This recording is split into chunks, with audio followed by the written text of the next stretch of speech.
Em tua palavra meu consolo está. Nas tuas promessas eu vou confiar. Mesmo em tempestades e dias de dor, és meu abrigo, Senhor, meu Salvador.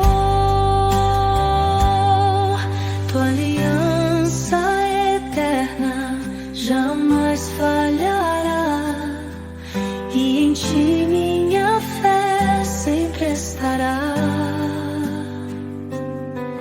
Em cada